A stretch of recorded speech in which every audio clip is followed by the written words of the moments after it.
Hey guys, and welcome back to this channel. In this video I'll be showing you guys how you can move keyframes around on a CapCut PC. Well, like how you can add them and how you can move it around. So for this, I want to zoom in on this video right here. I'm going to select this video and I'm going to add a keyframe here. I personally like adding it to all of it so you don't have the hassle of adding keyframes all the time. Then I'm going to just simply press the scale button to zoom in to the video, and you'll have this kind of like zoom in effect.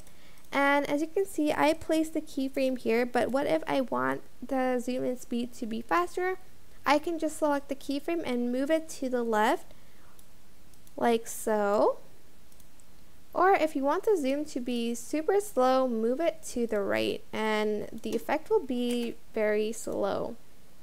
Same goes for every mode you keyframe.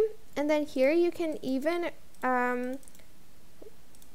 like copy and paste the keyframes, I think. Oh no, you can't. Okay, you can't.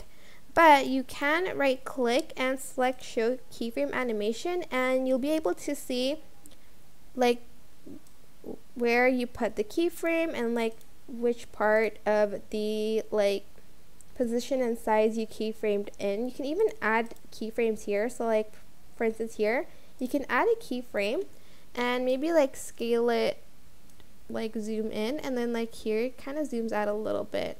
So you can add in more keyframes in that keyframe animation tab.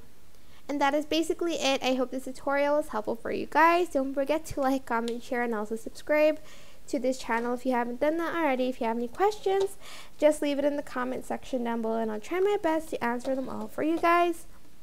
And if you found this video helpful, please click the thanks button above the description box down below. Thank you so much for watching. Bye!